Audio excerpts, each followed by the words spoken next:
senantiasa tersangka kasus korupsi. Partai Demokrat ada yang terkecil, justru partai yang berkuasa lah yang terbesar, yang paling banyak tersangkut kasus korupsi.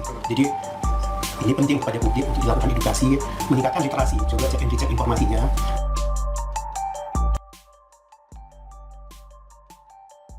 Di compare antara satu partai dengan partai politik lain yang kader-kadernya tersandung kasus korupsi, sebenarnya partai mana yang paling banyak, termasuk kepala daerah yang tersandung kasus korupsi yang banyak, termasuk ketika situasi sedang mengalami keadaan darurat, ketika terjadi pandemi COVID-19, rakyat harusnya dibantu, malah menyolong bansos, itu partai mana? Itu yang publik harusnya well educated untuk.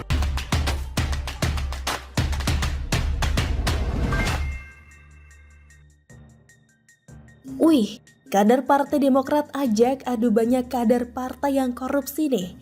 Ditulis oleh Widodo SP dari suwar.com. Kamhar Lakumani, politisi Partai Demokrat atau PD, mendadak meminta agar masyarakat mau kembali percaya kepada Partai Demokrat, khususnya sambil menyinggung soal kader partai yang tersangkut korupsi pada masa lalu. Di mana saat itu PD dipimpin oleh Anas Urbaningrum, dan jangan lupa siapa Presiden RI saat itu. Begini tepatnya cuplikan pernyataan Kamhar saat berada di program Gaspol di YouTube Kompas.com Selasa 19 April 2022. Penting pada publik untuk dilakukan edukasi, meningkatkan literasi, coba cek dan recheck informasinya, compare parpol satu dengan yang lain, yang kader-kadernya tersandung kasus korupsi sebenarnya partai mana yang paling banyak. Seakan baru pemanasan, Kamhar yang saat ini menjabat sebagai Deputi Badan Pemenangan Pemilu Partai Demokrat itu mulai terlihat menyerang dengan berkata, termasuk ketika situasi sedang mengalami keadaan darurat, ketika pandemi COVID-19, rakyat harusnya dibantu malah menyolong bantuan sosial atau bansos, itu partai mana?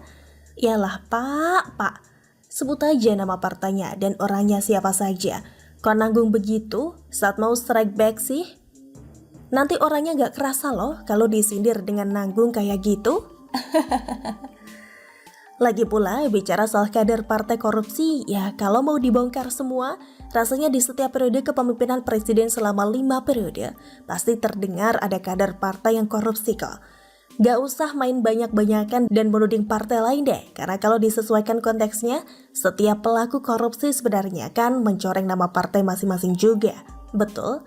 Lagi mana? Apa ketum PD yang masih belia dan minim pengalaman itu berani buka-bukaan dengan apa yang terjadi pada era SBY sampai hari ini? Mulai dulu deh, baru nanti nantangin partai lain buat belak-belakan dan adu kader dari partai mana yang paling banyak korupsi, terus masuk penjara bareng-bareng.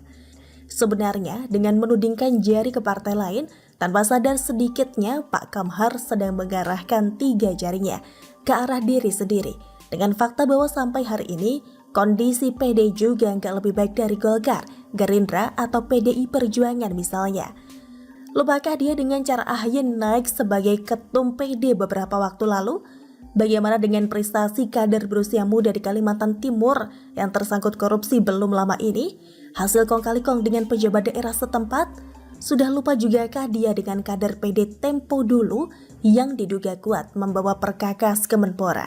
Bahkan sempat ditagih buat mengembalikan semua perkakas itu. Mau adu banyak perkakas atau gimana? Hayo!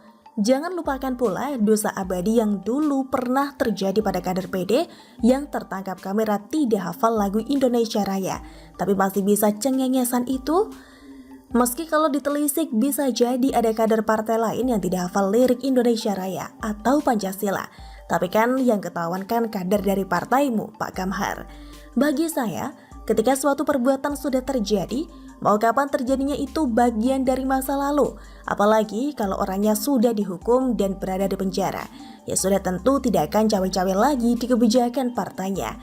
Namun jangan lupa loh Pak Kamhar, bahwasanya masih ada menteri yang belum terkuak dari kasus korupsi Wisma Atlet yang melibatkan beberapa elit PD saat itu. Ini kalau para terdakwanya termasuk Mbak Enji yang sudah bebas berani bersuara untuk membuka siapa dalang besar kasus itu, apa sampean yakin para elit partaimu sekarang tidak ada yang terlibat? Lagi pula jangan sok bicara integritas dan meminta masyarakat objektif deh. Karena 2 perkara tadi, kalau dikembalikan untuk menilai kualitas kader PD saat ini, dengan segala dinamika yang pernah terjadi belakangan ini, kok berpotensi diragukan oleh publik ya. Kalau nggak percaya silahkan buat semacam polling atau survei, tapi yang profesional ya, jangan survei di kalangan internal partaimu. Akibatnya saya berani taruhan, kalau setiap kasus korupsi dibongkar dan partai asalnya diminta membubarkan diri, mungkin bisa jadi jumlah partai yang tersisa di negeri ini tidak sampai seperempatnya. Ada yang berani dan niat bikin survei untuk membuktikan? Mungkin penelusuran bisa dimulai dari Partai Demokrat, sekalian menguji klaim dari Pak Kamhar tadi. Begitulah kora-kora. Bagaimana menurut Anda? Presiden Joko Widodo yang dalam acara tersebut dianugerahi gelar Bapak Pembangunan Desa Indonesia dalam arahannya mengapresiasi kinerja perangkat desa yang telah bekerja keras memajukan desanya. Yang disampaikan mengenai Bapak Pembangunan Desa. Yang layak itu Bapak Ibu semuanya, bukan saya.